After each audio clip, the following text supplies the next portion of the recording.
All right, let me see this. Okay. Diabetes. I mean, so there are only two types of diabetes we are treating, right? D1, DM1, and DM2. Look at the graph on the right side at the top, which is looking at insulin levels and versus time. So the middle graph is the normal graph, right? That's the middle graph is the graph of somebody that is healthy.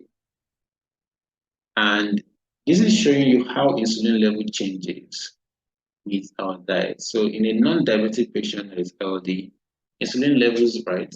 There's, first of all, between meals, our insulin is never zero. That's an important concept first of all appreciate. Insulin is never zero in the blood. There is some what called the basal level of insulin, basal insulin levels, right?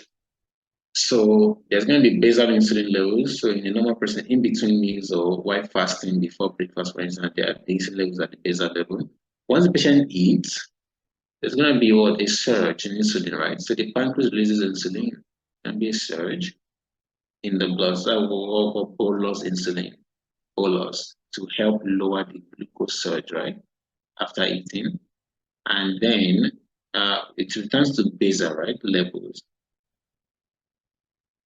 before the next meal. And then the patient eats lunch, there'll be another surge because of the hyperglycemia and to help lower the glucose level again. And goes back to the basal, and then dinner, there's going to be another surge. Right.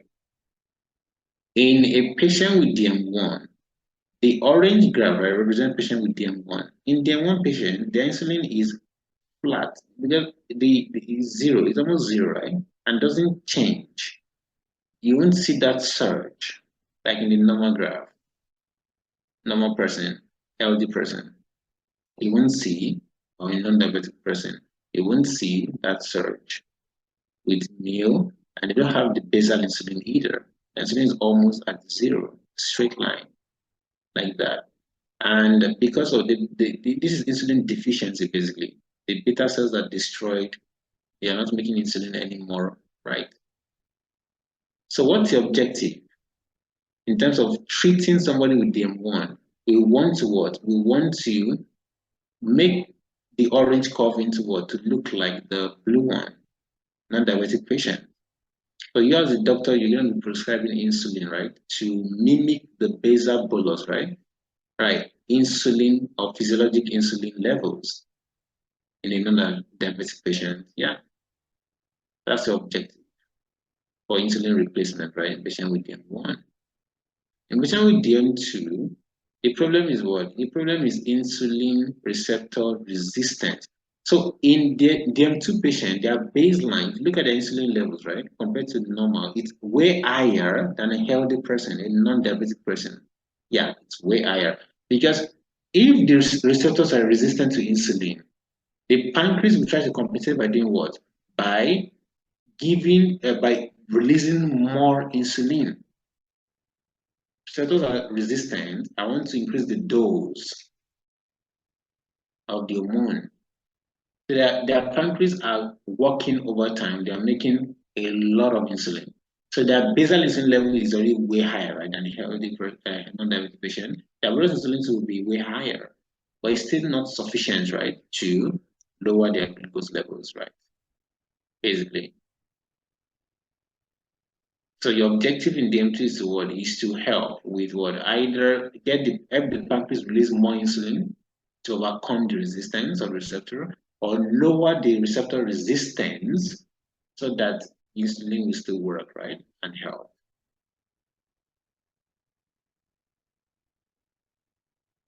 So how do we treat DM1? So with the basal bolus principle, is we always put them on two types of insulin, right? One insulin for the basal insulin, the other one is the bolus insulin. And this is why we have different types of insulin, right?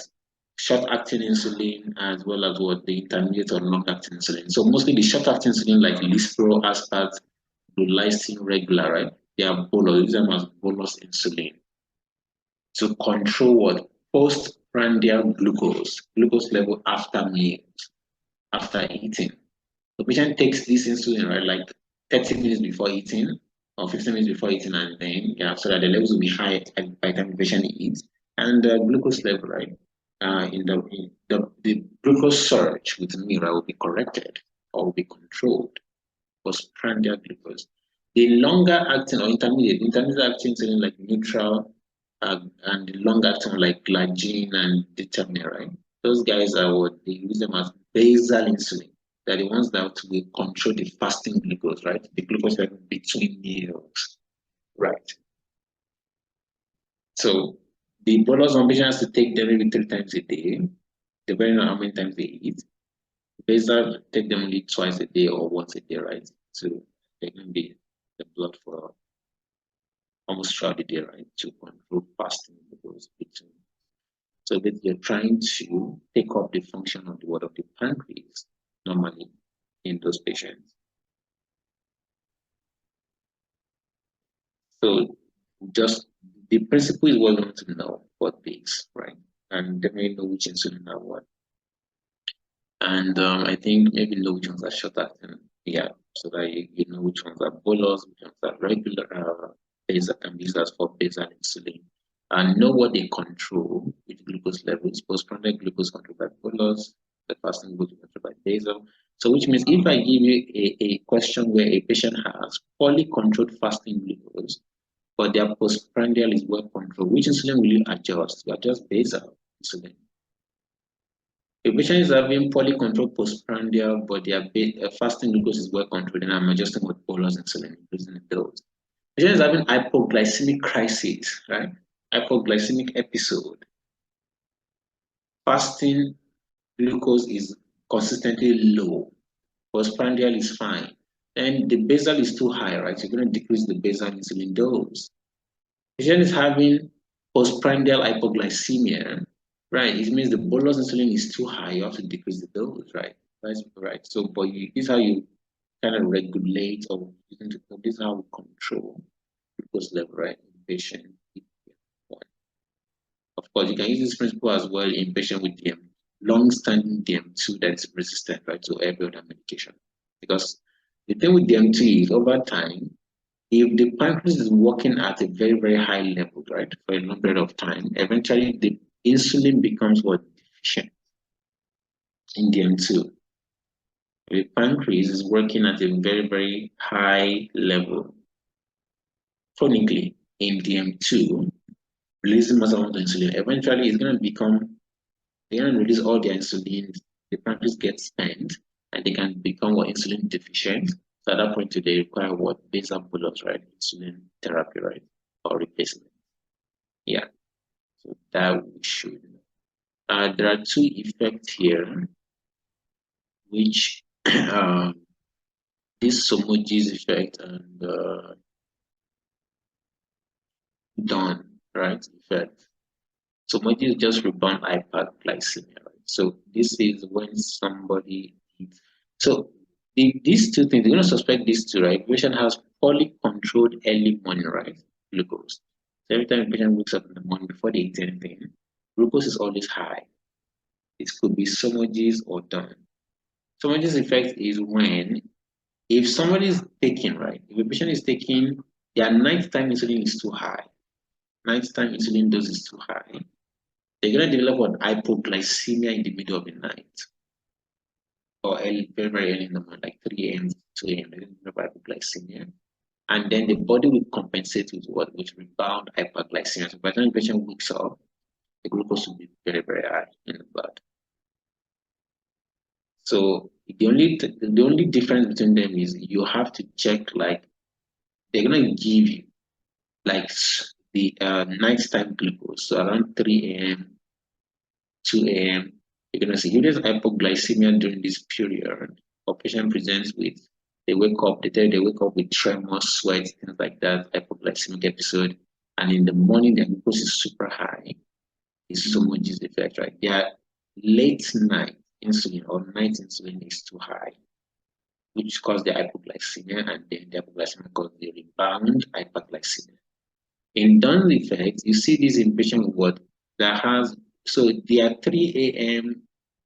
glucose would be either normal or high. They don't have hypoglycemia.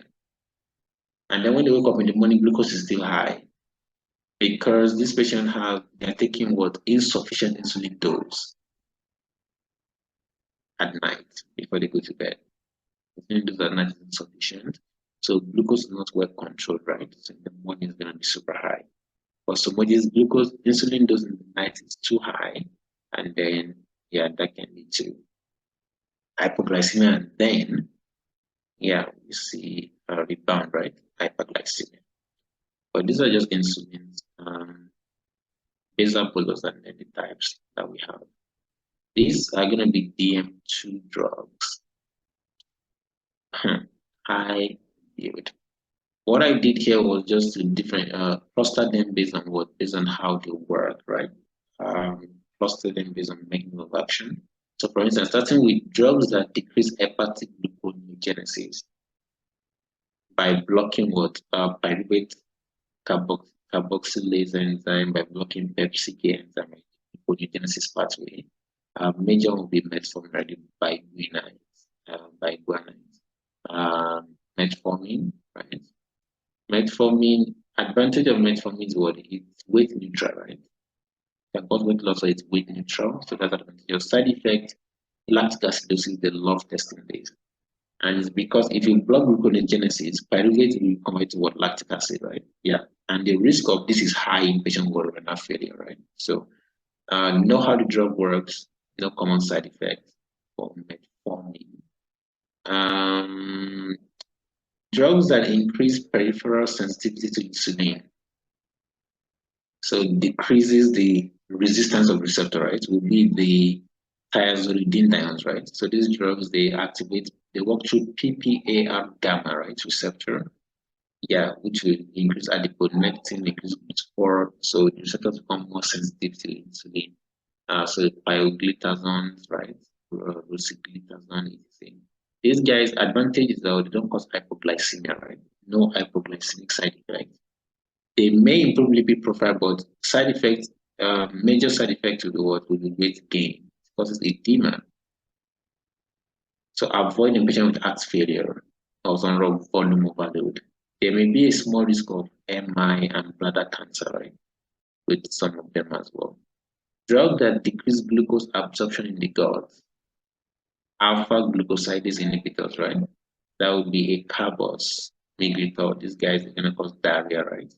Bloating, GI distress. We have drugs that decrease renal reabsorption of glucose. This would be your SGLT2 inhibitors, right? The gliflozins. These guys, they're the ones that cause vaginal candidiasis, UTI, right? But they are beneficial in patients with hypertension and cardiovascular disease as well. Drugs that increase insulin release, right, by the pancreas, and they work by blocking ATP-sensitive potassium channels, right, and beta cells, which will open voltage-gated calcium channels, which will lead to what insulin release. So we have the sulfonylureas. There's first generation and second. We don't use first generation often anymore, but because of their side effects profile. For these are drugs, the clopropramide, tobutamide, those are first generation. Second gen glyburide, limepiride, lipizide, right? The major downside is what? Weight gain. Weight gain. They can also cause hypoglycemia because they're increasing insulin release. So be careful combining these drugs with what? With with insulin. Be careful combining these drugs with insulin, right? Therapy, or combining them with other secretagogues like the glenines. That will lead to addictive effect. Yeah. Also, be careful combining them with a insulin patient with renal failure, because in renal, they are not just like insulin. These guys are metabolized by the kidneys as well. Insulin is metabolized by the kidney, sulfonylureas is metabolized by the kidney, metformin by the kidney, right? Yeah. So we don't want to combine those drugs together, greater side effect. Sulfonamide, because the first generation, this one, they are sulfur drugs. First generation are sulfur drugs. So patients with allergy, right, to sulfonamide, acetazolamide, thiazide, loop diuretics, right, don't use first generation sulfonylureas. Yeah, so sulfur drugs cross reaction. Be careful using beta blockers in patient taking insulin, patient taking secretagogue because of what? Beta blockers will block hypoglycemic symptoms. Right.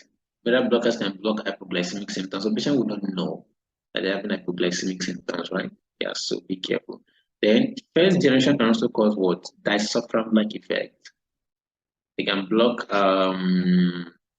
acetaldehyde, right? Dehydrogenase enzyme, which will lead to accumulation of acetaldehyde in patient that drinks alcohol and lead to severe like headache, nausea, vomiting, things like that. Yeah, severe GI distress and symptoms.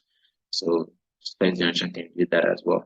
I put aspirin here. I'm not sure why I put it here. Maybe because of allergic reaction or something with the sulfonylureas as well. But I think they have some sort of reaction there. All right. Then glenites are another drugs that can increase insulin release, right? So they also work like sulfonylureas. Example would be ripaglinide, antiglinide. So they're going to share some of the side effects as well as interactions with sulfonylureas as well. And yeah, so these insulin secretagogues, you can't use them in type 1, right? Where there is no beta cell, basically. They only work in type 2. And if a patient with type 2 doesn't respond to secretagogues, then you're thinking, what, the pancreas is starting to fail, right? So they may benefit from insulin. All right. Incretin pathways, incretins like GLP-1, GIP, these guys, they can increase insulin release, right, by the beta cell. And incretin release is stimulated by oral glucose. So this is one of the reasons why oral glucose causes more insulin release than IV glucose, because IV glucose will only directly affect the beta cells, but oral glucose will cause hyperglycemia, which will affect the beta cells, but at the same time also increase incretin release in the GIT, GLP-1 or GIP in the GIT, and those can also stimulate further insulin release right by the beta cells. So we have drugs that are called incretin analogs, exenatide, liraglutide, right? These guys, they work on GLP-1 receptors and they can increase insulin release, right? Which will help with diabetes. Advantage is they can cause weight loss. So they're good. If a patient has diabetes and they desire weight loss, DM2, and patient wants to lose weight, incretin analogs will be good drugs to use in that patient. Downside, they can cause pancreatitis. Side effects: pancreatitis, nausea, vomiting. They're also injectables, not oral medications, which may be inconvenient for some people. Then we have an enzyme called DPP4. DPP4 is an enzyme that inactivates incretin. It's going to degrade incretin. So another thing you can use to increase incretin level in the blood is to block the degradation, right? So you can use DPP4 inhibitors, sitagliptin, saxagliptin, gliptins to increase endogenous incretin, which will increase insulin release as well. These guys are also weight neutral, not weight loss, because they are weight neutral. They don't change the weight, so it might be good in patients that do not want to gain weight. And side effect though, urticaria, angioedema, and infections. Then amylin analogs, amylin analog like pramlintide. This guy decreases gastric emptying and decreases glucagon, which can help lower serum glucose as well. But it can cause hypoglycemia, GI distress. Yeah. So these are the major diabetic drugs, right? Yeah. So it's just, I'm gonna send you notes. Yeah, you can go through it and just repeat that part.